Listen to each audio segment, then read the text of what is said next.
성경, 천문적인 건데요. 성경은 무엇을 말하는가? 예수 그리스도. 그리스도인과 교회, 그리스도와 그의 신부된 교회. 교회를 말한다. 네. 그러면 그리스도인은 어떻게 살아야 하는가? 작은 예수로. 예수를 닮게.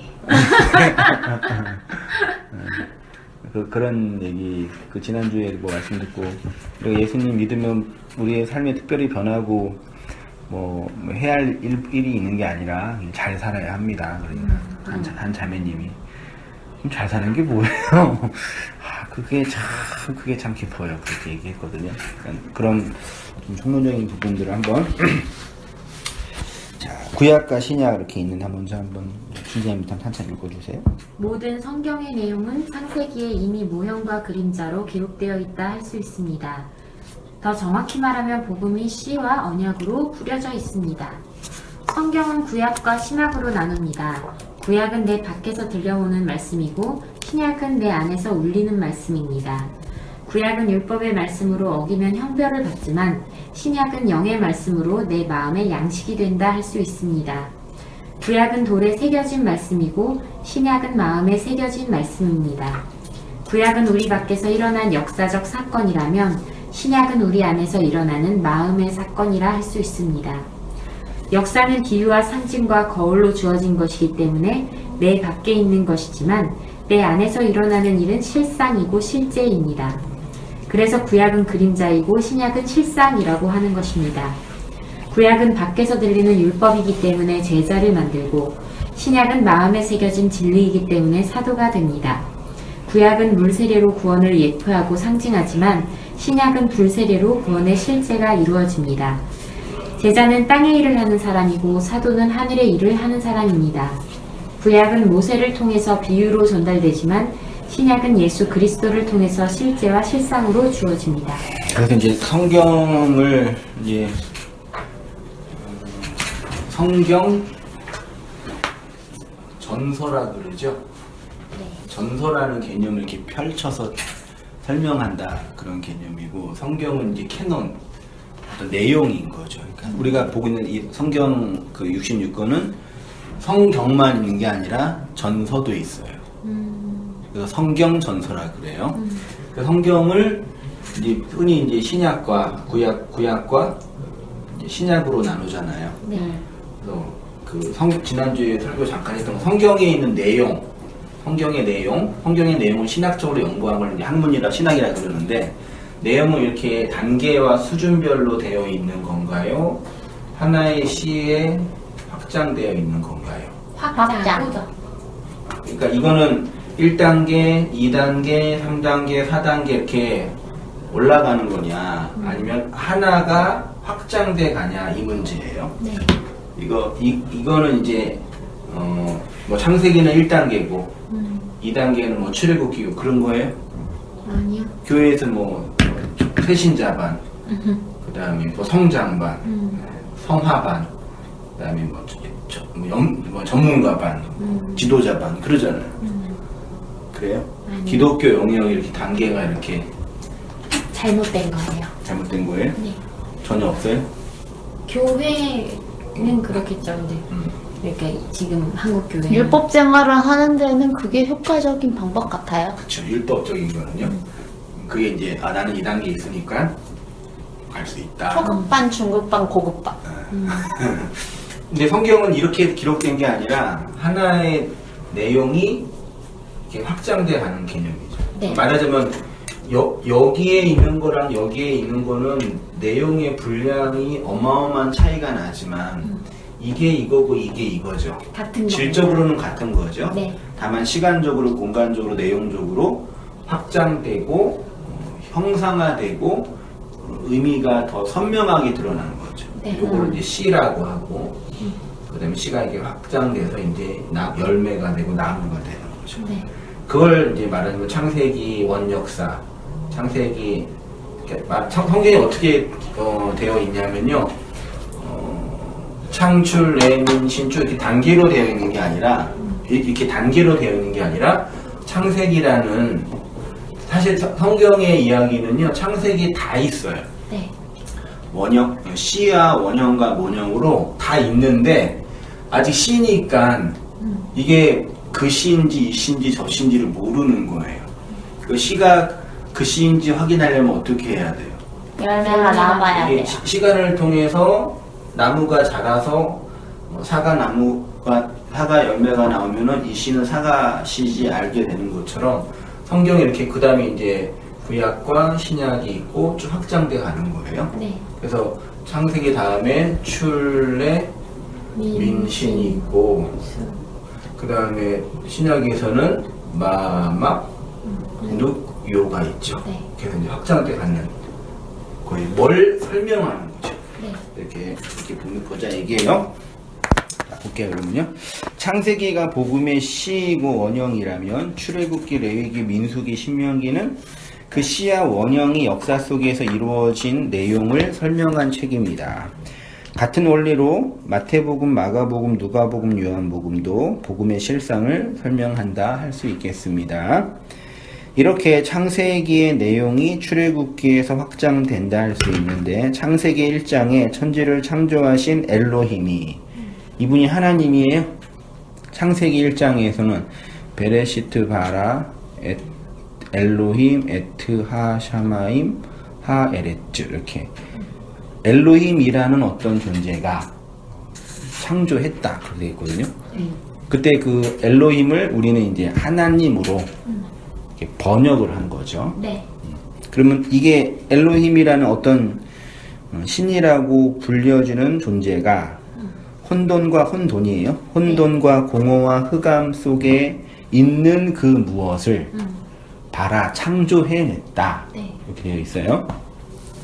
우리가 그렇게 혼돈과 공허와 흑암이라는 것을 설명해 주기 위해서 구원의 시작을 애굽에서 행하시는데 애굽의 상태가 혼돈과 공허와 흑암인 거죠. 이렇게 애굽에서 나와 가나안으로 가는 것이 구원인데 가나안이라는 하늘의 성전에 도달하기 위해서 시내산에서 제사법을 주심으로 가나안 직전까지 인도하시는 것이 레위기입니다. 레위기는 제사법인데 내용은 예배법이죠. 애굽에서 나온 자가 약속의 땅인 가나안이 어떻게 되냐? 제사 제도를 통해서. 그러니까 성도의 구원을 설명할 때 상태적으로 장소적으로 애굽, 광야, 가나안이죠. 애굽에서 나와서 가나안을 통해서 광야를 통해서 가나안에 들어가는 거잖아요. 네. 이거는 옛날에는 이스라엘 백성들에게는 장소적으로 경험했던 건데 우리는 어떻게 경험해요?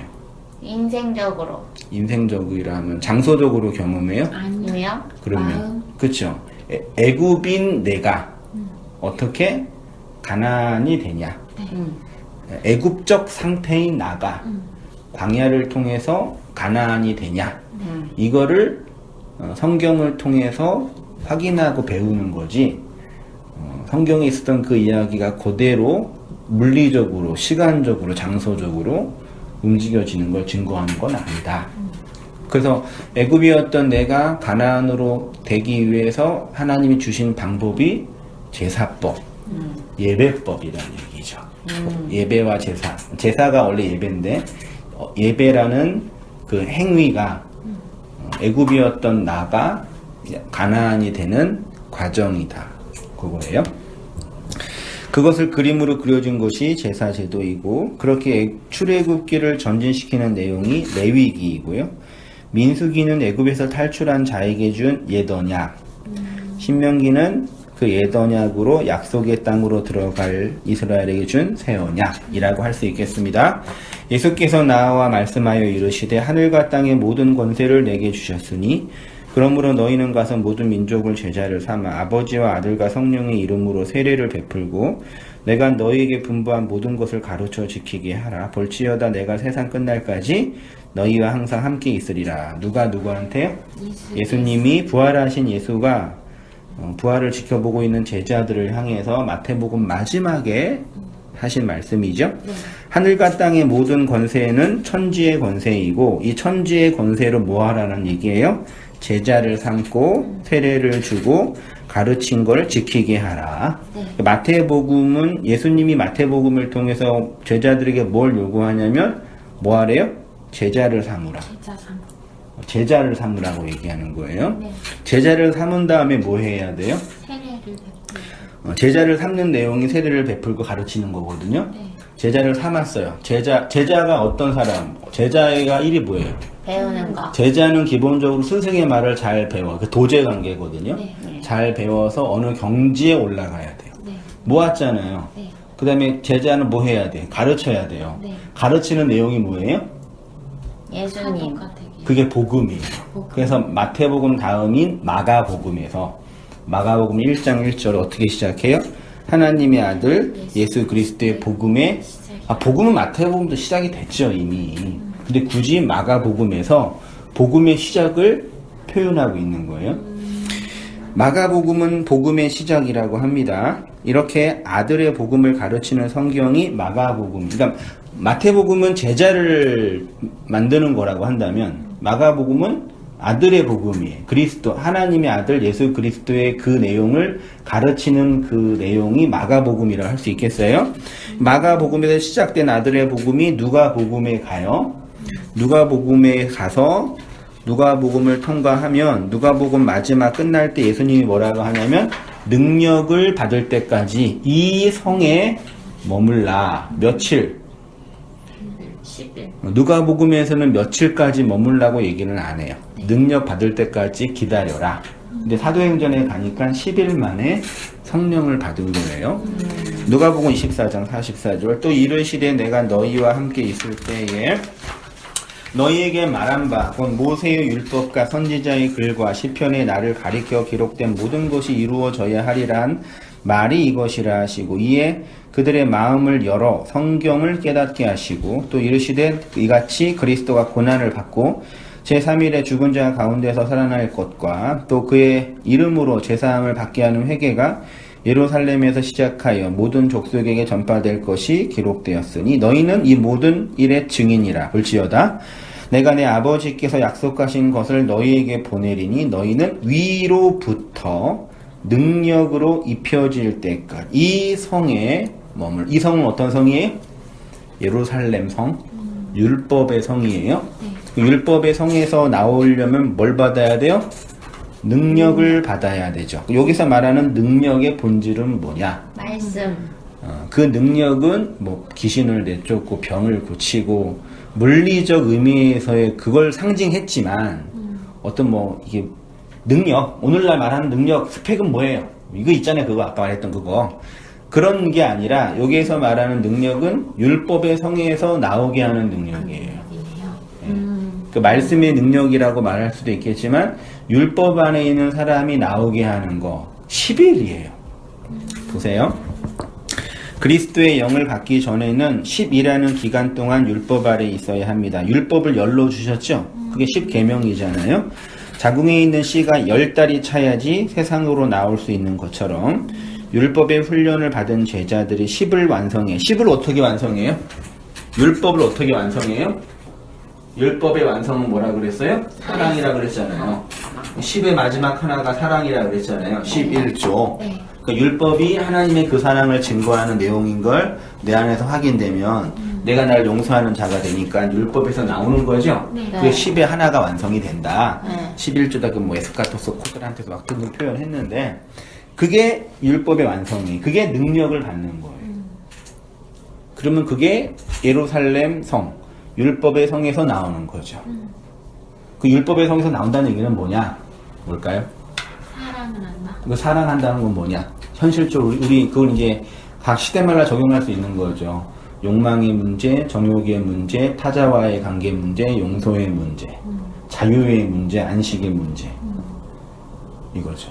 아까 얘기했던 것처럼 오늘날 현대 여자들이 과도하게 치장하고 외적인 것에 이제 예민하게 굴 수밖에 없는 이유는 자기가 그게 좋기 때문에 그런 사회 속에 던져져 있기 그럼 그걸 이제 한마디로 말하면 억압이잖아요. 네. 그러면 그 억압에서 나올 수 있는 유일한 길은 뭐예요? 그 억압의 진위를 아는 것. 그렇죠. 그리고 거기에서 자유로워지는 거죠. 네. 자유롭다는 얘기는 내가 이렇게 예쁘게 치장하는 거는 당신이 나한테 요구해서 하는 게 아니라 내적인 동기로 하는 거라는 얘기죠. 네. 내일 한 번 더 나눌 텐데. 그냥 그 억압 그대로 받아들이는 건 자유가 아닌가요? 그쵸. 그러니까 그거는 이건 예. 억압이고 이 사회가 요구하는 거니까 해야 되는 거라서 하는 거다라는 것만 알아도 자유가 아닐까요? 그럴 수 있는데 좀 더 나아가서 얘기하면은 그 옷 한 벌 입는 사람이 행복하겠어. 옷만 비교하면은 10벌 입는 사람이 행복하겠어요. 그거는 각자 다르죠. 여기는 다르다. 여기 10벌이 왜 달라요? 그러니까 행복의 가치는 사람마다 달라요. 네. 그러니까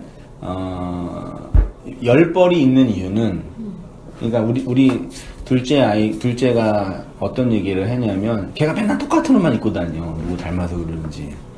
그냥 주위에서 자꾸 엄마가 그러면 되냐고 막 그러면 애들이 뭐라고 안 하냐니까 걔가 하는 말이 나만 좋으면 되지. 그러니까 내가 좋은 게 다른 사람한테 피해가 안 가면 되는 거죠. 그러면 문제가 없잖아요. 걔는 벌써 하나 깨달은 거예요. 옷 입는 게 내가 편하고 내가 생활하는데 문제가 없으면 누가 뭐라 그런들 상관이 없다. 그러니까 10벌 입는 게 행복하고 한 벌 입는 게 불행하고 혹은 한 벌 입는 게 행복하고 10벌 입는 게 불행한 게 아니라 내가 좋아서 내가 선택해서 내가 의지를 가지고 선택한 그거를 입으면 되는 거죠. 그게 10벌이도 상관이 없고 네. 한 벌이도 상관이 없는 거예요. 숫자가 중요한 게 아닌 거죠. 이게 가능하냐? 네. 해요? 아니요. 그게 안식의 개념이라요. 이게 조금씩 자기 이해가 되면 점점 더 되는 것 같아요. 그렇죠. 그러니까 복음이 우리에게 요구하는 우리를 이끌어가는 과정이 외적인 억압이든 내적인 억압에서 나와 내적 생명과 자유로 흘러가게 하는 거죠. 그게 그리스도의 복음이 우리를 이끌어가는 어떤 과정이고 지향점이라는 얘기죠. 네. 그래서 뭐 율법주의는 옷을 10벌 입는 건 나쁜 거야. 5벌로 줄여. 율법주의고. 영지주의는 한 벌 있든 2번 있든 그게 중요한 게 아니야. 그런 거고. 또 뭐라 그럴까. 하여튼 이렇게 다양한 해석적인 방식들이 나오는 거예요. 네. 율법의 완성이 되게 중요해요. 그게 이제 현대 이제 심리학이랑 영광과 관련 설명할 때도 되게 필요한 거예요. 그렇게 하고요. 그래서 누가복음과 연결되는 성경이 사도행전. 누가복음 다음에 원래 사도행전이, 누가복음 옆에 사도행전이 있는 거예요. 같은 저자거든요. 제자들이 사도행전에서 성령을 받고 사도가 되죠. 사도는 아들의 복음을 전하는 자입니다. 그래서 사도행전 다음에 뭐가 나와요? 로마서는 아들의 복음이에요. 로마서는 창세기의 내용을 사도가 풀어서 설명한 책입니다. 그런데 여전히 율법 아래 있는 교회들이 이 복음을 알아먹지 못하니까 다시 고린도 전서부터 어디까지요? 히브리서까지. 성경의 뒤에 내가 쭉 설명하는데 다시 이제 구조를 가지고 설명을 좀 해보면 창세기가 복음의 원형이고 그 다음에 구약과 신약이죠. 구약은 밖에 있는 말씀, 밖에서 들리는 말씀, 율법의 억압, 형벌하게 하는 말씀이고 신약은 내 안에 들리는 말씀, 내 안에 생명, 이건 돌에 새겨진 말씀, 율법의 마음에 새겨진 말씀 다 이렇게 있어요. 그래서 출애민신, 마막, 요가서, 사도행전이 나오죠. 네. 사도행전을 통해서 사도가 되면 네. 사도의 일을 하는 사도가 하는 일을 설명하기 위해서 집사 직분이 있는 거죠. 네. 집사는 떡을 관장하는 사람이니까 네. 사도의 일은 뭐냐? 떡을 전하는 사람이다. 네. 그다음에 할 거예요. 이 떡의 내용은 아들에 관한 복음이죠. 네. 그 아들의 복음을 설명하는 책이 로마서예요. 로마서는 뭘 설명하냐? 창세기에 있는 복음의 원형을 바울이 탁월하게 설명하는 거예요. 그러니까 로마서는 창세기 내용이에요.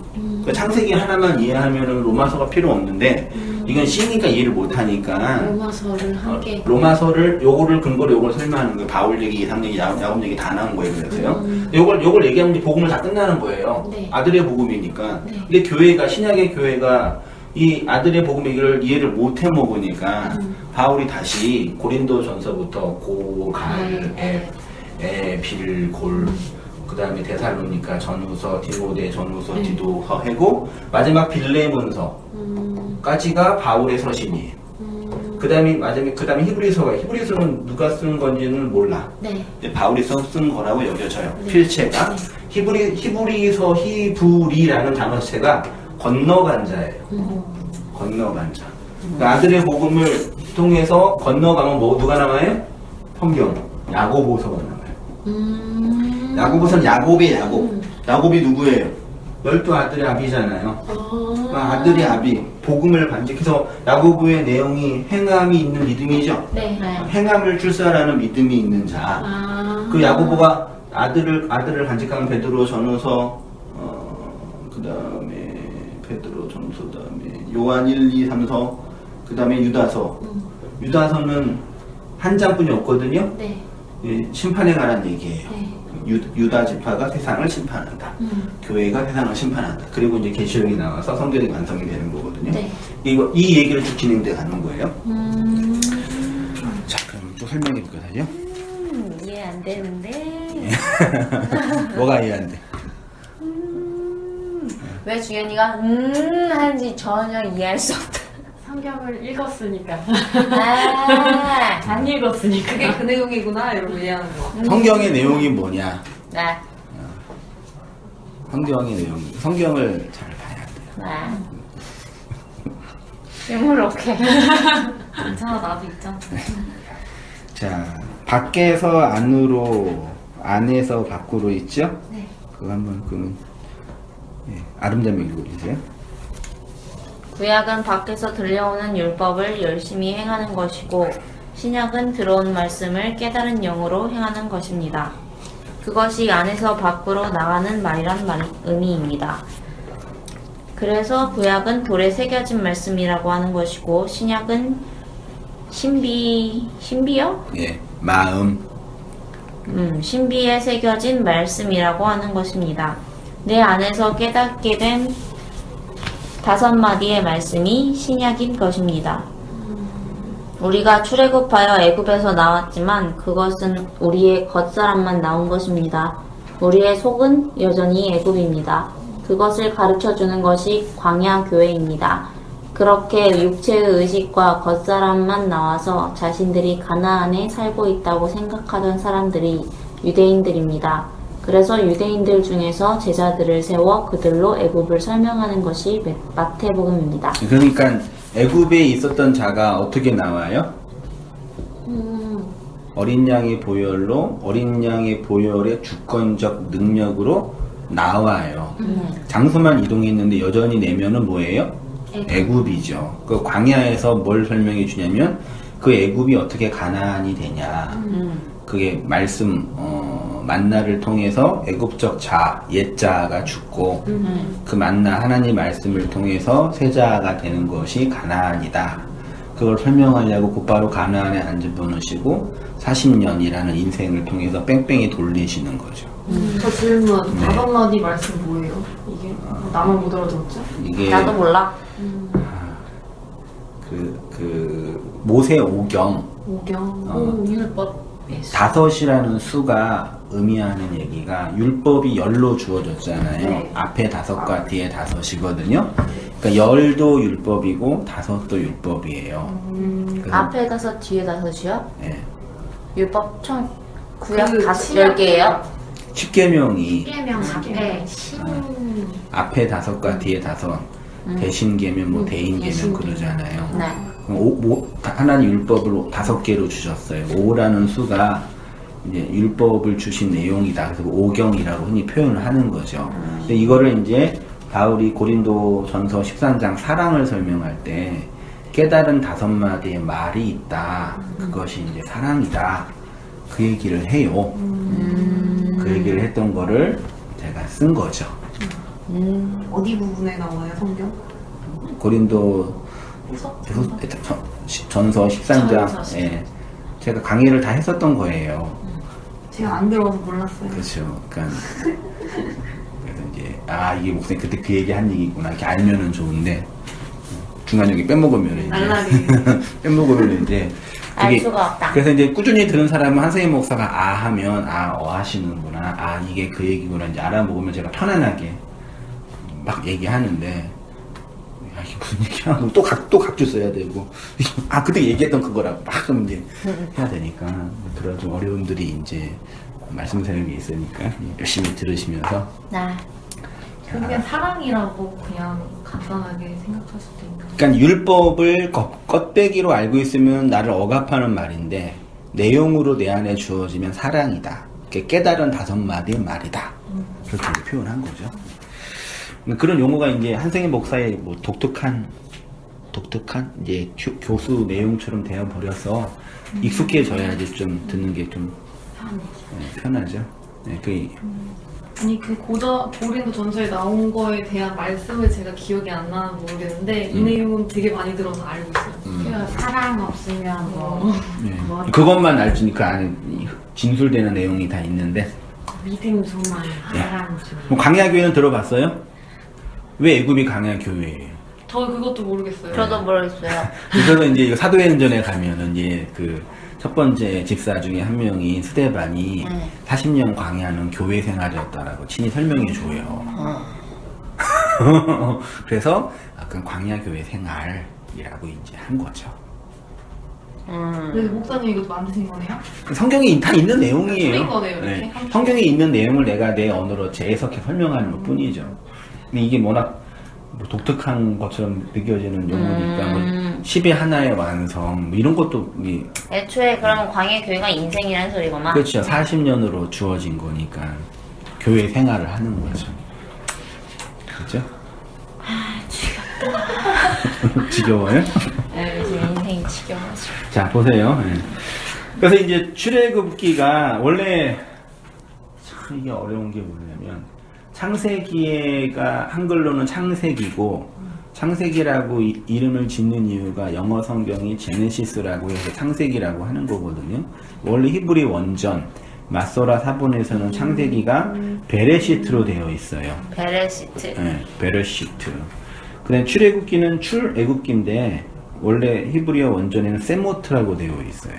세모트는 셈이라는 이름 복수형들이에요. 그 누구의 이름들이겠어요? 아들의 이름. 그렇죠. 애굽에 들어간 12아들들의 이름. 첫 번째 아들 루벤 아들, 마지막 아들 베냐민 해가지고 12아들이 교회가 되거든요. 그 내용을 설명한 게 출애굽기예요. 애굽에서 어떻게 이 아들들이 나왔다. 그게 출애굽기 설명하는 거라고요. 그 12아들들은 죽은 지 오래된 게 아니에요? 예, 그렇죠. 그 12아들 상징적으로 설명하는 상징적으로, 예, 예. 상징적으로 이 12아들들이, 그러면 그렇게 생각하면 그 12아들들이 이스라엘 족속이고, 그렇죠. 걔네들이 이제 그 애굽에서 나와서 교회가 되는 과정을 예, 설명한 게 그게 출애굽기라고요. 그렇죠. 우리가 애굽이었는데 거기에서 나와서 광야로 들어오게 된 거다. 레위기는 바 이카라예요. 바는 접속사 그리고고요. 이카라 카라 들어봤어요? 카라? 네. 화장품 이름인가? 아니요, 걸그룹. 아 카라. 카라가 부르다예요. 그리고 부르시다. 하나님이 애굽에 있는 자들을 불러서 왜 불러요? 가나안으로 인도하려고. 애굽이었던 자를 가나안 되게 하려고 부르시죠. 불러서 뭘 가르쳐요? 제사법과 예배법, 내게로 오는 방법들에 대해서 낱낱이 가르치는 것이 제사제도. 그러면 이 가르치는 예배법, 제사법이 인생을 사는 법이라고 생각하면 되네요. 그럴 수 있겠죠. 그 다음에 민수기는, 원래 민수는 백성들을 세다 뜻이에요. 민수기에 인구조사가 있거든요. 근데 원래 히브리어 성경에는 베 미드바르예요. 베는 전치사 어디 안에, 미드바르는 광야예요. 그래서 광야에서 뭐해요? 죽어요. 예배. 예배해요. 자 보세요. 광야 안에서란 뜻인데 광야란 뜻인 미드바르가 말하다인 다바르아에서 왔대요. 광야에서는 말을 배우는 곳이에요. 이스라엘 백성에 있어서 하나님의 말씀이 떨어지는 곳이 광야예요. 애굽에서는 하나님 말씀을 들어요, 못 들어요? 못 들어요. 애굽에서도 말이 떨어졌어요. 10가지의 말로 떨어졌는데 10가지의 말이 말인데 애굽에 있으니까 그 말이 말처럼 안 들리고 재앙으로 들리는 거예요. 그 애굽에서 마지막 재앙, 그 아들의 죽음을 통해서 네. 광야로 나오면 그 말이 말로 들리는 거예요. 그러니까 모든 사람들한테 하나님은 다 말하고 계셔. 애굽에 있을 때는 듣지 못하던 게 광야에서는 들린다. 그러니까 아무리 가르쳐도 애굽에 있으면 안 들려요. 시판으로 들리는 거구나. 네, 그래서 재앙으로. 데리고 와야 돼요. 광야로. 그래야지 말이 들려요. 그럼 개고생을 해서 광야를 해야 된다. 지금 개고생이라면은 의미 없는 고생이고 고난, 고난. 말씀으로 말미암는 고난. 보통의 사람들은 광야로 오는 게 고생을 통해 오는 거니까. 그렇죠.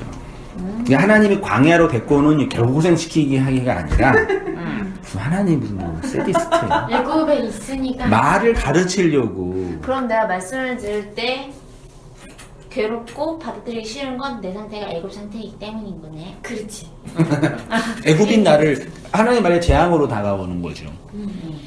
날 10가지. 죽이고 힘들게 하는 메시지로. 그렇죠. 그 제약의 마지막 하나가 아들의 죽음을 통해서 애굽 그 광야로 이끄시는 거죠. 그렇게 하나님의 말씀이 완성되어 그 말씀이 생명이 되면 약속의 땅 가나안이 됩니다. 신명기 8장 2절. 그러니까 모세가 들었던 말 중에 하나가 왜 우리를 광야로 데리고 왔냐 이놈의 새끼야. 그 애굽에서 가나안 가는데 빨리 가면 열흘 길? 이러면 가요. 근데 40년을 거기서 돌리는 거야. 모세가. 그러니까 이스라엘 백성 입장에서 화가 나는 거지. 쟤만 믿고 따라왔는데. 저희 잘 먹고 잘 살았는데. 뭐 하는 거야? 왜 우리를 네 인도하냐? 막 때를 쓰니까 네. 모세가 이렇게 얘기를 한 거예요. 내 하나님 여호와 이 40년 동안 내게 광야 길을 걷게 하신 것을 기억하라. 내가 그런 거 아니야 그런 거예요. 너를 낮추시며 시험하사 내 마음이 어떠한지 그 명령을 지키는지 않는지 알려 하심이라. 너를 낮추시며 너를 줄이게 하시며 너도 알지 못하던 내 조상들도 알지 못하던 만나를 내게 먹이신 것은 뭐래요? 사람이 떡으로만 사는 것이 아니요 여호와의 입에서 나오는 말씀으로 율법의 말로 10가지 재앙으로 살 수 있는 게 아니라 아들의 죽음을 통해서 떨어진 그 아들의 복음으로 사는 게 우리 인생이야.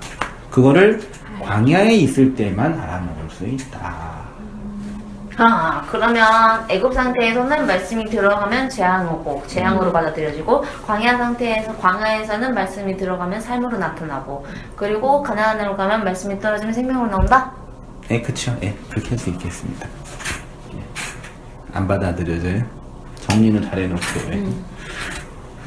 자, 신명기는 다바림이라고 해요. 다바림, 말씀이란 뜻인데 정관사가 있어서 그 말씀들이에요.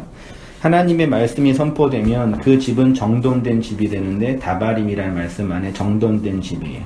광야교회는 혼돈과 공허와 흑암이 가득한 집, 혼돈, 공허, 흑암이 가득한 곳에 말씀이 떨어지면 정돈된 집이 되는 거죠. 광야에서 말씀이 밖에서 들립니다. 그것을 옛 언약이라고 하고요. 광야에서 하나님의 말씀이 들어가면 새 사람이 됩니다. 말씀이 우리의 실제가 되어 인생 말씀이 됩니다. 그것은 우리의 힘으로는 불가능하기 때문에 말씀이 육신이 되어 성육신하는 사건이 필요합니다.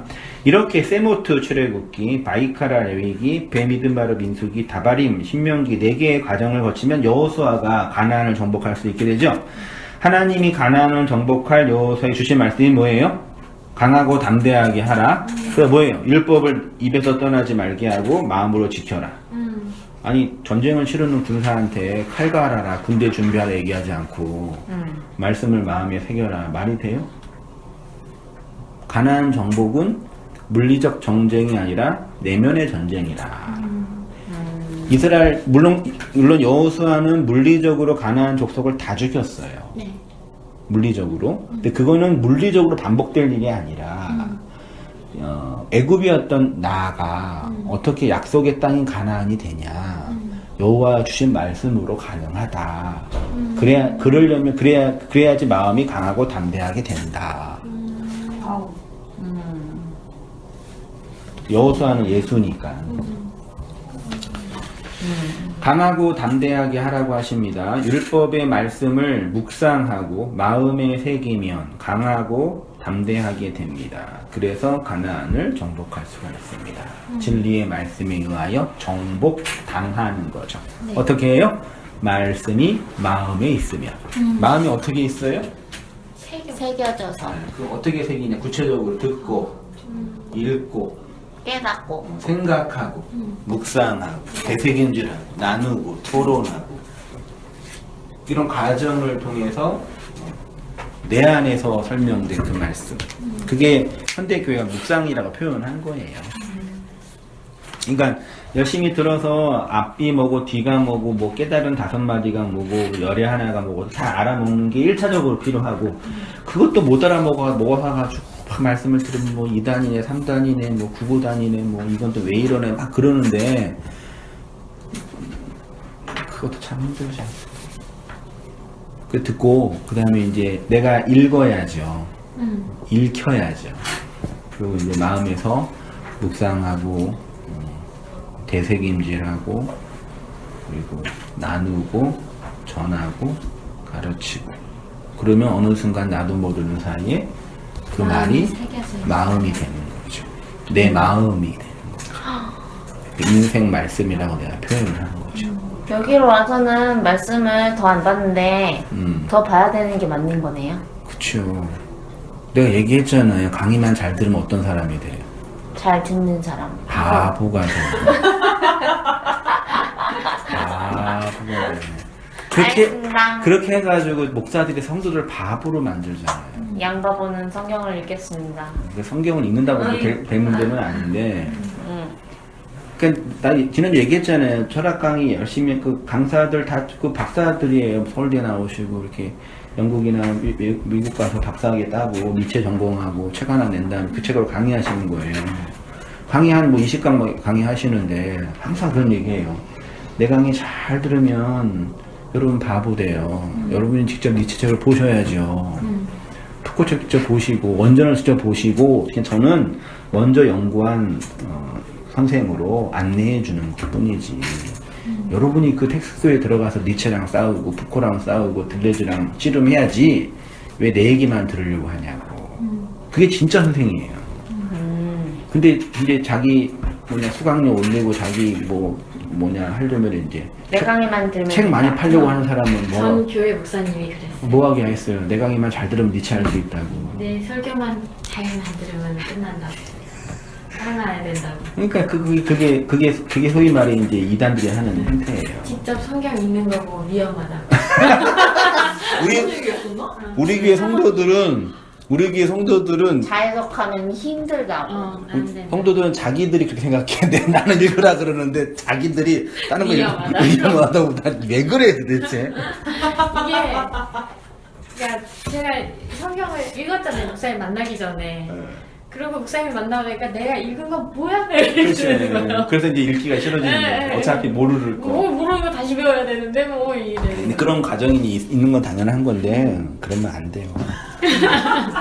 또 허짓거 거 아니에요. 그렇죠. 그냥 목사님이 설교하시는 그 파트만 읽는 거죠. 그거라도 잘 이렇게 이해해서 네. 차근차근 알아가는 게 필요한데, 이제 결국은 이제 신앙생활은 내가 하는 거고 말씀 생활도 내가 하는 건데, 물론 처음 배울 때는 의존하고 이탁하고 또 이렇게 양육 받는 그런 것도 필요하지만 언제까지 계속 그럴 수만은 없죠. 목사님 돌아가실 때까지. 근데 이제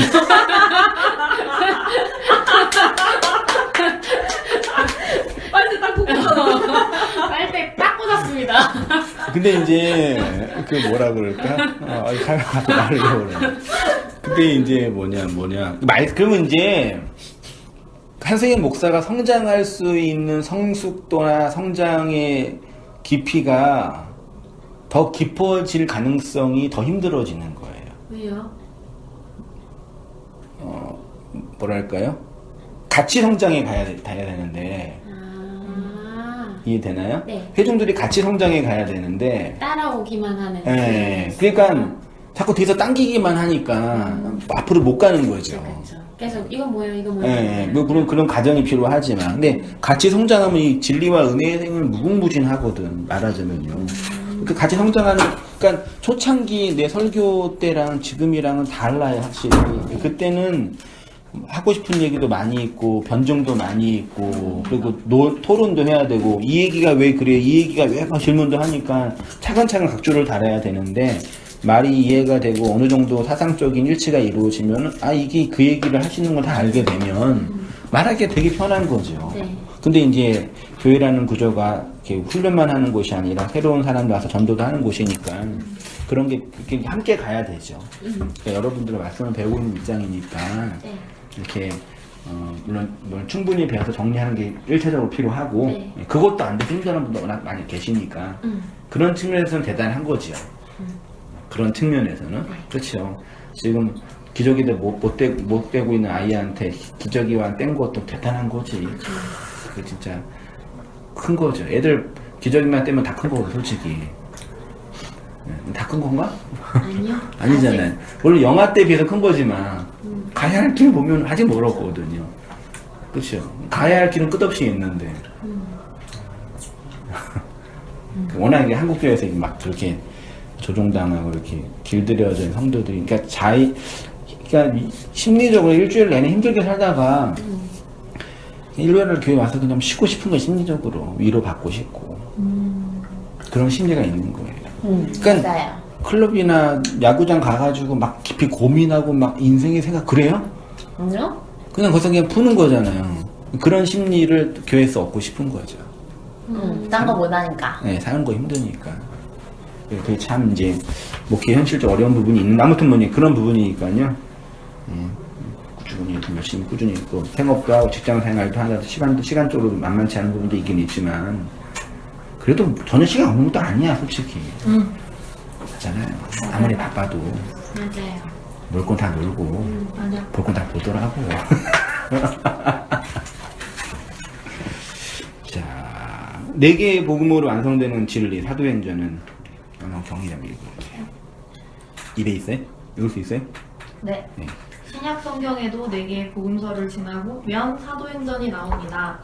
사도행전 6장에 가면 제자에서 사도로 넘어갑니다.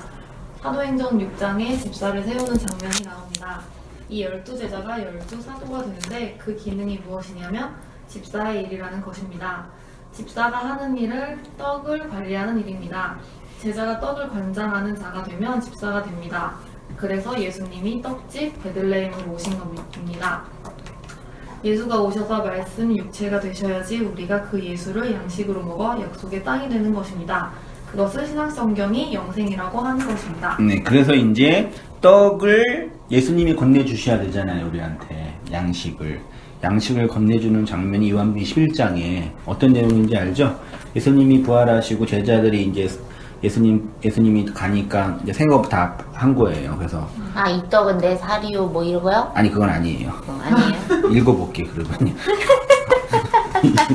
이거 다 아는 내용이라 기흥에서 다 넘어갔어요. 성경 본문은 그렇지만 또 읽어 한번 볼게요.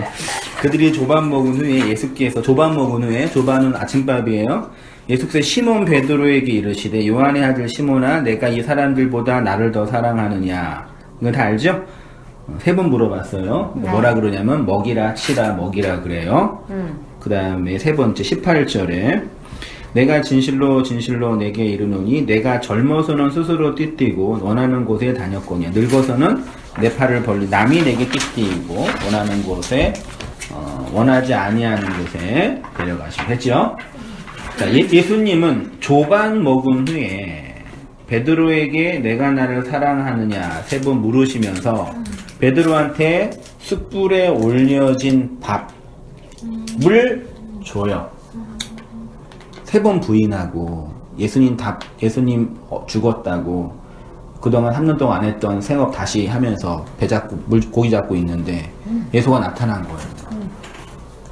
그래서 밥을 주는 거야. 그리고 왜 그랬냐? 나 사랑하니? 그러는 거예요. 그러니까 베드로가 대답 못하고 주님이 아시잖아요. 그래, 그러면 젊어서는 네 맘대로 했지만 이제 늙어서는 네 맘대로 못해. 그 얘기를 하고 그냥 가신 거예요. 이게 뭐냐? 보세요. 조반을 먹은 후에 베드로에게 내가 했죠. 조반은 숯불에 올려진 밥입니다. 원수 갚은 밥이란 뜻입니다. 로마서 12장 20절에 내 원수가 줄이거든 먹이고 목마르거든 마시게 하라. 그리함으로 내가 숯불을 그 머리에 쌓아올. 숯불을 머리에 쌓아올. 숯불이라는 개념이 심판, 그런 개념이 있어요. 심판의 구약에도 숯불 이런 개념으로 나오잖아요. 구약에서는 찾아보죠. 그 어디죠? 선지서에 몇 개 나와 있었어요. 그러니까요. 그 숯불에 올려진 밥은 원수 갚아진 밥. 보세요. 우리가 먹는 심판받은 밥? 예? 심판을 받은 밥? 그치요. 예. 우리가 먹은 진리의 양식은 예수가 원수 갚은 양식입니다. 그것만 양식이에요. 그래서 그 양식으로 원수인 형제를 사랑할 수 있는 것입니다. 예수님이 원수를 사랑하라 그랬잖아요. 네. 그 얘기는 뭐 현대 기독교나 윤리학에서 말하는 것처럼 뭐 나 때린 사람 사랑하고. 그건 현대 심리학에서 용납이 안 돼. 나 때린 사람이 있으면 신고해야 돼요. 그렇죠. 뭐냐, 어느 영화에 말하는 것처럼 호의가 계속되면은 걸린 줄 안다고. 둘린 줄 아실 걸? 둘리요? 호의. 호의? 그러니까 예수님은 그렇지만 한없이 사랑하라 그런 게 그런 의미가 아니라 원수를 사랑하게 하는 그 양식을 건네주라. 그러니까 이 너네가 먹은 이 양식 있잖아. 이거는 원수 갚아진 그 양식이야. 그래서 하나님의 원수인 나를 내가 용서하고. 그럼 원수 갚아진 밥은 예수네요. 예수를 먹으라는 소리네. 그쵸. 결론만 얘기하면. 심판받은. 예수의 죽음으로 우리에게 건네준 애굽이었던 내가 죽고 약속의 땅이 된 나로 주어진 그 양식. 내 자아가 죽고 죽어서 만들어진 그것만 양식이란 얘기죠. 내가 죽어서 만들어진 양식. 예수님은 베드로에게 양을 먹이고 치고 먹이라고 하셨습니다. 말씀을 선포하는 것이 양을 먹이는 것이고 치는 것입니다. 특별히 친다라는 것은 양육한다는 의미입니다. 그러니까 먹이고 치고 먹이라는 것은 이렇게 원수 갚은 말씀을 선포하여 하나님의 양떼를 먹이고 양육하여 장성한 어른이 되게 하라. 베드로한테 예수님이 준 사명이 그거란 얘기죠. 그 일을 2000년의 교회는 목회라는 단어로 표현을 한 겁니다. 그런 의미에서 오늘날 목회는 완전히 잘못된 길을 가고 있는 거지요. 교회 경영, 교회 운영, 뭐 기타 등등의 단어로 목회 이렇게 표현하고 있죠. 그렇게 잘못된 말을 가르쳐서 사람들을 왜곡된 말로 이끄는 자들을 거짓 목자라고 표현을 해요. 에스겔 34장 1절 이하 여호와의 말씀이 내게 임하여 이르시되 인자야 너는 이스라엘 목자들에게 예언하라. 그들 곧 목자들에게 예언하여 이르기를 주 여호와께서 이같이 말씀하시되 자기만 먹는 이스라엘의 목자들은 화 있을진저. 목자들은 양떼를 먹여야 돼요. 네. 양떼를 먹이려면 먹일 수 있는 양식이 있어야 돼요. 네.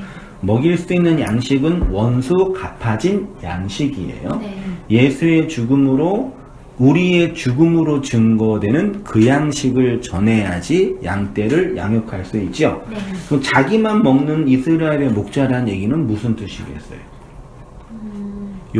원수 갚아지지 않는 밥.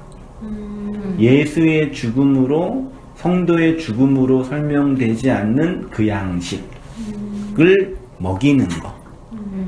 그게 거짓 목자들이에요. 우리가 생각하는 거짓 목자는 돈 가지고 유행하고 성적으로 문제 있고 뭐 그런 거 있잖아요. 네. 그거는 거짓 목사가 아니라 죄를 범죄자. 범죄를 저지른 사람이 목사라는 직업이 있는 거예요. 그럼 어떻게 해야 돼요? 찰컹찰컹. 신고를 감옥을 가야 해요. 신고를 하면 돼요. 이 잘못했잖아요. 우리 하다가 잘못하면 되잖아요. 그 신호등만 이것도 범칙금 내야 되는 세상인데. 그러니까 그런 대한민국 사회에서 정한 규정에서 어긋나는 거예요. 그런 거짓 목사, 타락한 목사 그런 게 아니에요. 이런 자기만 먹는 그런 이스라엘 목자가 아니라고요. 그런 거는요. 자기만 먹는 이스라엘 목자는 영혼을 살게 하고 용서하게 하는 그 양식이 아닌 왜곡된 양식, 인간의 의와 자기 욕망을 충족하게 하는 그 양식을 주님의 이름으로 전하는 그 목자가 거짓 목자라는 얘기죠. 이해되시죠? 네. 그 제가 불량식품이라고 표현했는데 불량식품이 아니라 청산가리죠. 그러면 그걸 전하는 사람들은 자기가 죽어서 나오는 그 말씀이 없으니까 자기도 못 먹는 거잖아요. 그러니까 자기의 의만 채우는 거죠. 왜곡된 자아의 욕망만 채우는 그 양식이 되는 거죠. 그러니까 자기도 그러니까 죽고, 영혼은 굶주릴 거 아니에요. 그쵸. 똑같이. 그럼 자기만 먹는 이스라엘 목자들에서 이 먹는다는 거는 그냥 자기 의를 채우는 양식을 먹는 거예요? 그렇죠. 자, 원수를 사랑하게 하는 양식, 숯불에 올려진 밥.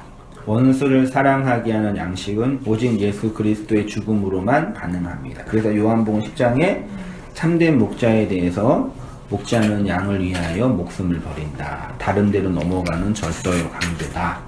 이렇게 표현을 하는 거예요. 자, 양의 문으로 들어가는 이유. 양의 우리는 양이 사는 곳이고 천국입니다. 예수가 죽어야 양의 우리의 문이 열립니다.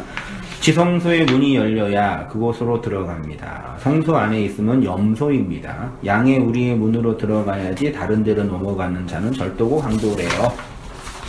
하나님의 말씀을 세상 말로 바꾸어 자기 욕심을 채우는 것이 도둑질, 거짓, 절도, 강도짓, 거짓말입니다.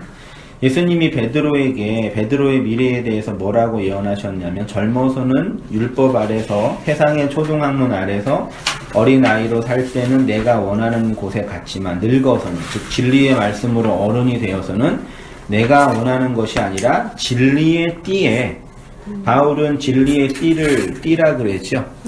띠에 끌려가게 된다는 얘기죠. 이렇게 예수가 건네준 진리의 띠에 끌려다니는 자들이 그리스도의 영을 받아 그리스도의 말씀으로 살아가는 자들, 뱃속에 10달이 차야 아이가 나오는 것처럼 율법의 10을 완성해야 생명을 낳는 어른이 되는, 아들을 낳는 어머니가 되는 거죠. 그래서 사도행전 이후에 로마서에서 복음의 이야기를 다시 이 아들을 낳는 복음의 내용을 그거를 현대교회가 영생, 구원, 제사함 이렇게 표현을 하는 거예요. 설명하는데 충분히 이해를 못 하시니까 다시 고린도 전서부터 히브리서까지 건너가기 전까지의 성도의 삶에 대해서 반복해서 말한 후에 히브리서를 통해서 건너가면 야고보가 돼서 행함이 있는 믿음,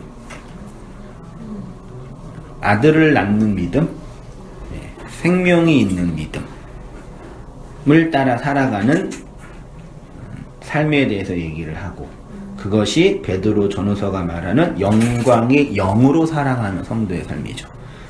그 베드로 전후서에서 말하는 거 쭉 보세요. 어떤 삶인지 보세요. 만일 누가 말하려면 하나님의 말씀을 하는 것 같이 하고 누가 봉사하려면 하나님이 공급하시는 힘으로 하는 것 같이 하라.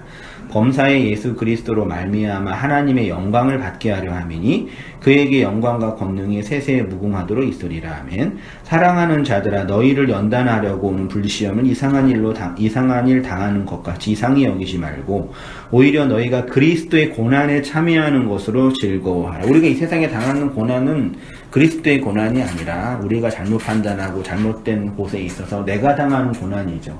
그냥 고생. 근데 성도는 그 고생에서 감면되는 게 아니라 고난을 받아요. 말씀으로 말미암는 그리스도의 영을 받아서 애굽이 가나안이 되는 그 과정에서 겪는 말씀으로 말미암는 고난이 있는데 그거 당할 때 이상하게 생각하지 마. 그 당연한 거니까. 아파하지 말라고요. 예. 그게 영광의 영, 하나님의 영으로 살아가는 성도의 영광이라는 얘기죠. 됐죠? 네. 네. 그게 베드로 전후서예요. 그 달라요. 앞에 있는 서신서랑 느낌이 달라요. 그 다음 영광의 영으로 살아가는 자들, 영광의 영으로 살아가는 자들의 삶에 대해서 베드로가 말합니다. 깨달은 말씀의 영광이 우리의 인생을 통해서 드러납니다. 성령이 오셔서 나의 살인하는 말, 간음하는 말, 도둑질하는 말, 거짓말, 탐욕의 말을 다 갈아엎어서 영혼을 살리는 영광의 말을 하게 합니다. 그 거짓말 안 하게 되죠? 도둑질하지 않게 되죠? 네, 이웃을 사랑하게 되죠. 안식일이 지켜지죠. 네. 하나님을 우상으로 안 만들죠. 네. 하나님 이름 망령되게 않고죠. 네. 십계명이 완성이 됐네요. 네. 사랑이 내한테 주어진 거죠. 그걸 사랑이다라고 성경이 말하는 거죠. 그래서 뭐, 그렇게 살아가는 성도의 삶에 대해서 베드로전서 말하고 그게 행인과 나그네로 살아가는 거예요. 이 세상은. 행인과 나그네로. 그러니까 교회에서 전자제는 말이 다 뭐예요? 행인과 나그네로 사는 말이 이 세상에서 성공하고 번영하고 바벨탑 싸움으로 살아 그러는 거예요. 다 탐욕의 복음이에요. 사랑하는 자. 이렇게 되면 요한 1, 2, 3서에서 사랑을 완성하며 살아가는 자가 돼요. 그게 영혼이 잘 되고 생활 범사가 잘 되는 거죠. 잘 되는 삶. 잘 되는 삶. 잘 되기를 축원드립니다. 아멘. 그 잘 되는 게 뭔지 아시겠죠? 네. 하나님의 그 언약이 내 안에서 이루어져서 이렇게 잘 되는 거예요. 그렇게 잘 됐잖아요. 그분 유다서에서 뭐 하냐면 세상을 심판하는 거예요. 성도의 영광 중에 하나가 하나님과 같이 이 세상을 심판하는 복음으로. 그래서 예수님이 다시 오실 때 영광 속에 다시 오시잖아요. 구름 타고 오시잖아요. 그때 우리가 예수님을 바라보면 심판을 받는 존재가 되는 거예요. 예수님 뒤에서 구름으로 있어야 되는 거죠. 얘기했었죠, 많이. 네. 난 처음 듣는 것 같아. 나는 들어봤는데. 들어봤어요? 예수님이 데살로니가 전서니 어디서 영광의 영으로 구름 타고 오신다 그랬잖아요. 그건 알아요. 그 성화 봤죠, 성화 이렇게. 천국 막 있고 이렇게 여기에서 막 성도가 있고 네. 예수님 오시잖아요. 네. 이 심판하고 온다는 얘기는 예수가 말로 오시는 거예요. 네. 그때 우리가 여기 있어야지. 여기 있으면 심판을 받는 거잖아요. 유다 집단은 여기 있는 거예요. 유다 하나님께서 세상을 심판하는 거예요. 그러니까 용서의 복음이 반대편으로 말하면 세상을 심판하는 거예요. 거기에 제외된 사람. 그게 유다서 얘기예요. 그래서 그 심판까지 뭐 타락한 천사 뭐 해가지고 여기 가둬놓는다고 표현하는 거, 때를 기다린다 표현하는 거죠. 그렇죠? 그리고 이제 마지막에 요한계시록에서 생명나무의 열매를 먹고 하늘의 교회가 완성이 되죠. 그래서 요한계시록 마지막이 아멘 아멘 주 예수여 어서 오시옵소서. 자, 이것이 바로 성경의 이야기이고 누구의 이야기요? 그러니까 이 성경 전서라 그랬잖아요. 이게 우리 밖에서 일어나는 이스라엘의 역사, 뭐 유다의 역사이지만 그걸로 보여준 거지만 그것이 의미와 내용으로 우리 안에서 말씀이 이루어지잖아요. 내 안에서 말씀이 이루어지네요? 그럼 내가 말씀이잖아요. 그래서 계시록에 가면 이 말씀 생명책에 농명되지 않는 자는 심판을 받는다 그랬잖아요. 뭐 내 이름이 뭐 하나님 나라의 천국에 써져 있어요? 한성민으로 쓰여져 있어요? 히브리어 한샘 어떻게 써나? 뭘로 쓰여져 있어요 도대체? 마음으로. 그러니까 내가 하나님 성경책에 그 말이 활자가 되는 거예요. 문자가 되는 거예요. 하나님의 말을 드러내는 문자로 생명책에 농명되어 있는 그 존재로 말로 있는 게 심판을 면하는 그게 경험될 때 내가 깨트려져 내가 죽고 인생 말씀이 죽고 내가 표현을 막 하는 거지 그렇게.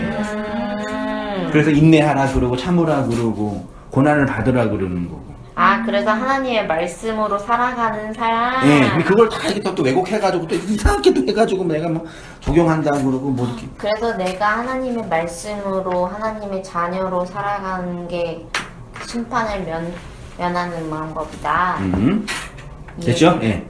우리 이야기예요. 그러니까 성경을 보면서 뭘 확인하는 거예요? 내가 말씀으로 가고 있는가? 내 역사와 내 인생이 여기에 고스란히 활자로 기록되어 있구나를 확인하는 거죠. 그래서 내 역사와 내 인생과 내 경험이 말씀으로 해석이 돼야 그게 네. 말씀이 되는 거니까 내 말씀을 배워가는 과정을 살아가는 삶이네요. 그렇죠. 그게 생명책이죠, 그게. 그러네. 하나하나 생명책. 그 생명책이죠. 그게 경전을 가지고 있는 고등종교의 가장 탁월한 모습인데 이걸 또 그냥 또 그럼 불교 친구들은 하나하나 불경이 되는 거네요. 그렇죠. 근데 거기는 불경은 태워지겠지. 성경도 태워져요. 아니 그 불경. 성경도 문자니까 불경이 된 사람들. 그 부처가 되잖아요. 그분들도 불자라 그러잖아요. 그리고 그리스도. 원래 불교도 부처님을 모시고 섬기는 게 아니라 자기가 부처가 돼야 되는 거 사실은요. 원래는. 네. 근데 거기도 이제 부처님 모시고 사는 거지. 그런 거군. 자, 선악과 먹은 인간들은 자신들이 어떻게 살면 더 보람되고 행복할까 고민하지만 그리스도의 말씀을 받은 성도는 어떻게 살아야 하는가 고민을 해요, 안 해요? 아니에요. 고민은 되지만 할 수가 없는 거죠. 그러니까 그러니까 이런 얘기 되게 많이 했어. 말씀을 다 전하고 나면 이런 묵시 패러다임을 다 전하고 나면 특히 이제 어른들은 인생을 많이 사셨으니까 대충 감이 오는데 청년들은 그럼 나들 어떻게 살라는 얘기예요 이거에 맨날 물어보고. 그냥 막 살면 된다. 진리의 띠가 내가 언제 그랬어? 그냥 그 막이 아니고 그냥 살면 된다. 그러니까 막 심리적으로 볼 때 어떤 심리가 있는 거냐면 난 아직 살고 싶은 거예요. 죽고 싶지 않은 거야. 네. 내 인생이 더 잘 되기를 바라는 거예요. 네. 그래서 이 말씀을 통해서 내가 좀 도움 받기를 원하는 거예요. 근데 난 여태까지 계속 뭐 얘기했냐면 너가 죽어야 돼 얘기한 거야. 그건 안 돼요, 그러면? 나는 죽으면서 현실 그 물질 세상에선 열심히 해서 잘 사는 거? 아, 그 상관이 없다고 그거는. 그러니까 그렇게 하면 되잖아요. 그러니까 그거는 별개니까. 그게 죽어야 돼. 왜요? 그게 죽어야 돼. 왜요? 이미 별개로 나누고 있다라는 게 별개가 아닌 증거 아니에요? 아니, 그게 죽어야 된다고. 하나님이 다 빨개 벗기고 살아야 되는 거예요. 옷 한 그렇게 벌, 하죠. 옷 한 벌로 살아. 망하게 하면 그냥. 근데 그러니까 옷 한 벌로. 이게 그 모든 그 인생 자체가 예. 말씀으로 해석이 되면 되는 건 거잖아요. 아, 그런데 이제 적용을 하자면 하나님이 아름다움한테 너는 옷 한 벌로 평생 살아야 되겠어요. 그러면 살아야 된다고요. 그쵸? 근데 그게 하기 싫은 거 억지로 하거나 응. 하나님이기 때문에 막 억압으로 오는 게 아니라 하나님의 그 마음이 해석이 되는 거예요. 그러니까 아, 내가 옷 10벌 없어도 살아내는구나. 그게 자유라고요. 이해 안 됐어요? 됐죠? 안 받아들여지죠? 엥 될랑말랑해요. 그냥 죽어야 돼요. 죽으면 내가 옷을 많이 입고 살아야 되겠다. 적게 입고 살아야겠다. 그게 중요하지 않는다고요. 그러니까 중요하지 않으니까 난 많이 입겠다. 그렇게 말할 수도 있지만 그럼 결과적으로는 이게 선악 구분하고 세상에서 성공하는 거하고는 다른 이야기인 건 알고 있고 열심히 노력하고 인생을 열심히 사는 거랑 이거랑 관련이 없는 다른 부분이라는 건 알고 있으나 그러면은 결과적으로 하나님의 말씀으로 그 진리를 깨닫고 해석을 하게 되면 이 물질적인 것으로 나의 가치가 판단되거나 그러지 않고 자기 자신을 존중할 수 있고 하나님의 사랑을 알게 되고 다른 사람도 존중할 수 있게 되고 되니까 이런 것들이 중요해지지 않는다는 소리잖아요. 여기에 좌지우지 되지 않는다는 거. 그렇죠. 응. 그러면 결국 사람이 노력을 할까요? 그렇죠. 그 질문이 나오죠. 그렇죠. 그게 맞는 거예요.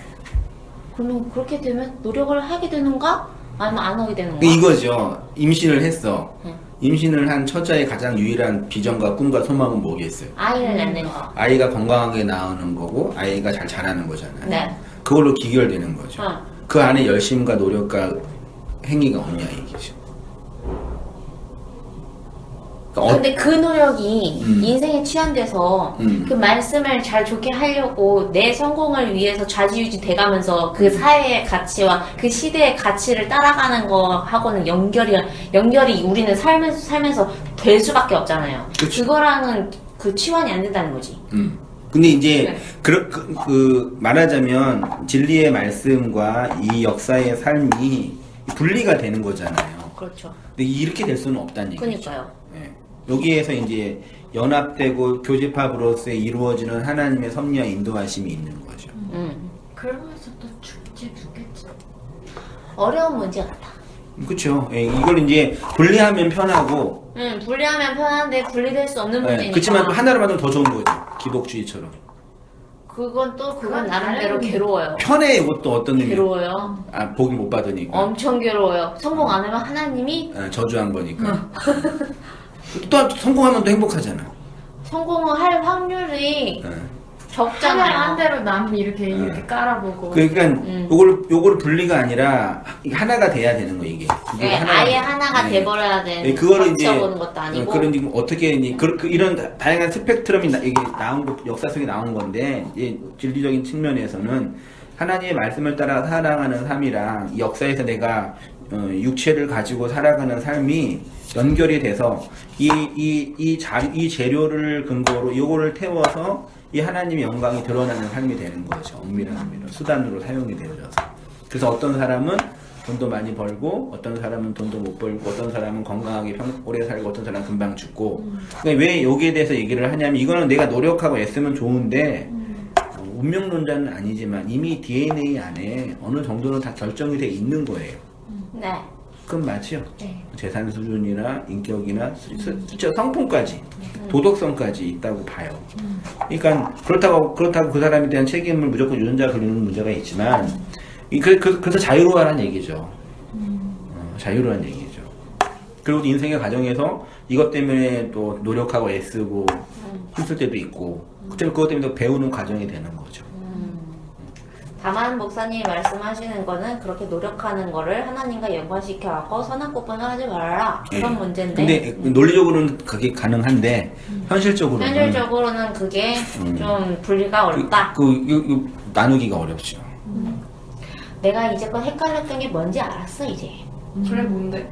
이거 어떻게 정리해봐. 계속 목사님 말씀을 듣다 보면 내가 현실 세계에서 노력하고 열심히 성공하려고 하고 살아가는 게 잘못된 것처럼 느껴졌어요. 그게 왜냐면 선악으로 판단할 문제가 아닌 거를 알고 있음에도 불구하고. 왜냐면 여기에 좌지우지가 안 돼야 되는 게 맞는 거니까. 말씀의 진의를 깨달으면 내가 이런 물리적인 것들, 이런 다른 사람의 평가나 권력, 부, 명예 같은 걸로 내 가치가 좌지우지 되지 않고 하나님의 사랑 자체가 이해가 되고 다른 사람을 이해할 수 있고 존중하게 되고 그렇게 되는 거니까. 근데 실제로 그렇게 계속 하다 보면은 나는 그렇게 안 되는데 또 말씀을 듣다 보면 그렇게 해야 되는 것처럼 보이고. 그러니까 이걸 또 나도 모르게 또 선악으로 나누게 되고. 그러니까 우리가 여태까지 경험하고 있는 이 모든 용어나 이게 다 그냥 이 독립적으로 개별적인 이 내용만 있는 게 아니라 우리가 있는 이 객관적인 보편 세계의 영향을 받기 때문에 두 개 같이 해석이 돼야 되는 거예요. 그래서 어려워요. 그러니까 예를 들어서 내일 또 하겠지만 욕의 문제, 탐심 네.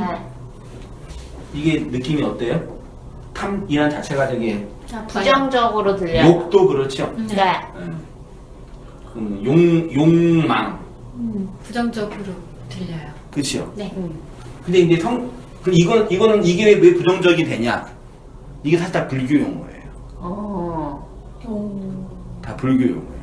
요 자체를 선악으로 나눠가지고 이분법으로 이미 알고 있네요. 이미 우리는 이제 도덕성으로 해석하는 거예요. 근데 이제 라칸 같은 사람은 특히 이제 프로이드는 인간의 욕망의 근본은 성욕이라고 했어요. 그러니까 성욕이 뭐 섹스하고 싶은 욕망, 그 욕망만 말하는 게 아니라 인간 내면에 있는 기본적인 에너지야, 에너지. 그렇게 그 표현한 건데 서양 문명은 이걸 좀 객관적으로 보는 거예요. 근데 동양 문명은 이걸 일단 도덕적으로 일단 딱 네. 틀을 가지고 보니까 뭐 이렇게 해서 그래서 뭐 이거를 좀 더 객관적으로 그러니까 자연적인 본능. 왜냐면 과학이 발전을 하니까 예를 들어서 동양에서는 하늘에 번개가 치면은 제일 먼저 고민하는 게 뭐예요? 하느님이 내가 뭐 도와준다. 잘못했나? 번개 맞아 죽으면 이래 가잖아요. 근데 과학이 발전하니까 저거는 하늘의 번개가 아니라 과학적 현상이라는 걸 알게 되는 거죠. 인간 안에 있는 그 욕망도 어떤 도덕적으로 악한 게 아니라 자연적인 어떤 성향과 본능이라는 거죠. 그런 차이가 있다. 네. 근데 이제 성경에서 뭐 탐내지 말라 그 말 딱 할 때 이렇게 해석하잖아요. 그러니까 이게 나중에 가요 이렇게. 왜냐면 우리가 이 보편 세상 속에 이미 그런 구조 속에 매여 있으니까. 도덕관이 짜여져 있으니까. 네. 어쩔 수 없는 거예요. 근데 학자나 성경과 그 진리를 보면은 좀 객관적으로 보거나 역사를 살펴봐야 되는데 그게 이제 쉽지 않은 거죠. 학자들은 애초에 자연적인 그 현상 자체만을 보고 그렇게 표현을 했는데 다른 일반 사람들은 그 도덕관 안에서 보니까 그렇죠. 그렇게 틀을 짠다? 네. 그런 게 이런 거면 이게 다 그런 거죠. 하나님에 대한 전 이해, 세계 역사에 사람들이. 대한 이해 다 이러니까 그게 이제 그러니까 도덕성을 부정한다고 해도 나도 모르는 사이에 배어 있는 거죠. 그러면 동양 사람들이 더 그렇게 하는 것도 있겠네요. 그렇죠. 그 아까 얘기했잖아요. 유교, 그러니까 불교 이런 특히 게 한국 사람이 이렇게 외모나 그 겉모습에 더 예민하게 구는 것도 이런 거와 관련돼 있는 거죠. 그렇네요. 서양 사람들은 뭐 외모나 이런 것들을 심하게 최소한 우리나라보다는 덜 심하겠죠. 네. 그러니까 그게 이미 갇혀 있는 거죠. 판단의 기준이. 네. 거기다가 동양 쪽은 아무래도 피지배자 입장이다 보니까 그런 것들이 더 그렇게 그렇죠. 그럴 수밖에 없어요. 그러니까 자연 친화적인 샤머니즘적인 종교적인 성향이 강했던 사람들과 그러니까 헬레니즘 문명 자체가 철학적이고 과학적이고 분석적인 학문이니까 자연 자체를 그러니까 동양에서는 자연은 숭배의 대상이었고 서양 그리스 헬레니즘은 자연은 연구의 대상인 거예요. 그 차이가 있네요. 대상이 다른 거예요 벌써. 보는 관점이 다른데. 네, 그러니까 이제 훨씬 더 이게 객관적으로 문명을 이렇게 발전시킬 수 있는 가능성이 있는 거고 자연은 훨씬 더 동양은 더 종교적이고 이렇게 더 수동적인 게 더 강하겠죠. 진짜 그리고 또 단어에서 쓰는 것도 부정적인 단어라고 생각했던 거에 대해서 사전적 검색을 해보면 생각보다 부정적이지 않은 의미들이 많아. 그러니까 이미 이게 단어 자체는 도덕성이 없어. 성욕이라는 그냥 인간의 자연적인 성향이야. 해석하는 사람이 근데 그게 이제 사회 문명 보편 속에 딱 들어가 버리니까 악이 돼 버리는 거죠. 그래서 진짜 깜짝 놀랐었어요. 신기가 그래서 말씀을 듣는다는 그럼 진리를 인간은 날 때부터 그렇게 심판받는 거네요. 이미 그렇게 되어 있으니까요. 그거를 이제 잘 교화를 한다든지 변화를 시켜서 새로운 어떤 인식 체계로 전환을 해야 하는 건데 그게 이제 너무 이제 예민하고 세밀하고 또 복합적이고 양도 많고 그런 거죠. 자, 어떻게 살까 고민하는 게 아니라 어떻게 살아가게 되냐 이걸 얘기하죠. 10을 완성하여 살아가는 삶의 인내가 성도의 삶에 있는 거죠. 해산의 수고. 그 말. 그래서 성도에게 물론 이게 용어가 아직 다 변하지도 않고 우리의 성향과 성품도 변하지 않고 여전히 우리의 인생은 그 모양이 그 꼴이고 긍정적이든 부정적이든 그게 전혀 변한 게 없는데 하나님의 그 말씀이 시로 들어온 내용은 있는 거죠. 그래서 하나님의 말씀을 듣게 되고 찾게 되고 구하게 되고 연구하게 되고 묵상하게 되는 거죠. 다른 모든 것들은 그대로 있는데 변한 건 그것뿐이 없는 거죠. 그래서 그걸로 집중하며 살아가는 생명을 잉태한 여자로 있는 거죠. 그 생명을 이제 하나씩 이렇게 변해내 가는 과정. 힘들구만. 그래서 그 성경을 통해서 이제 배워간다. 네, 그렇게. 이게 우리는 어떻게 살아가야 하느냐가 이미 세상에 구조적으로 돼 있고 우리는 그 방법론에 집중하다 보니까 우리가 어떻게 살아가게 되는지에 대해서 알지 못하는 것들을 말씀으로써 배우는 것 같은데 또 말씀으로 깨어짐으로써 내가 이렇게 살아가는 것이 해석됨이 있어서 그 방법론에 집중하기보다 그 과정적인 면에서 모든 것들이 조금 이해되고 용서되고 하는 것 같아요. 네.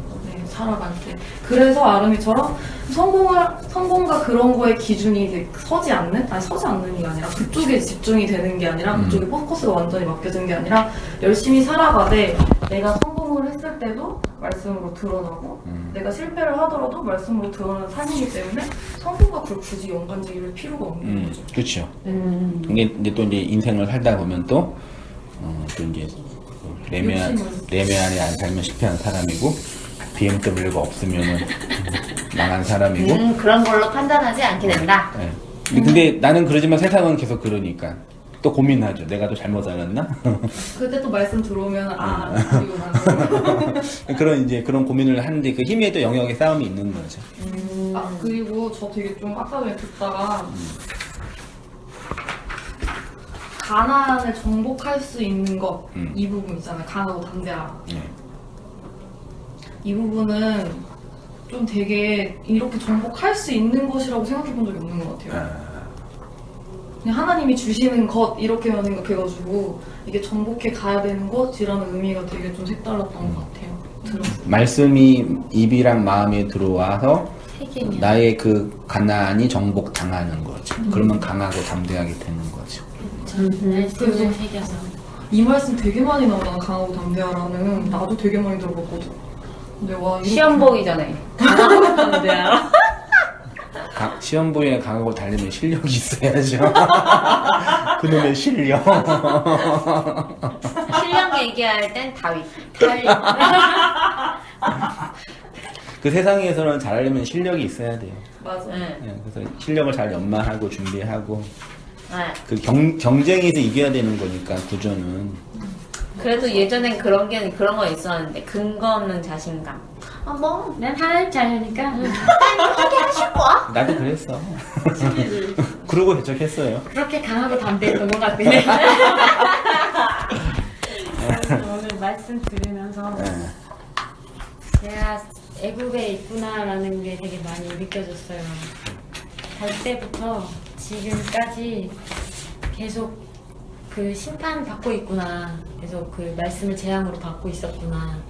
그리고 말씀뿐만 아니라 이 삶 자체를 내가 재앙으로 지금 받아들이고 살고 있었구나. 나도. 그 생각이 진짜 많이 들었어요. 우리 모두. 그래서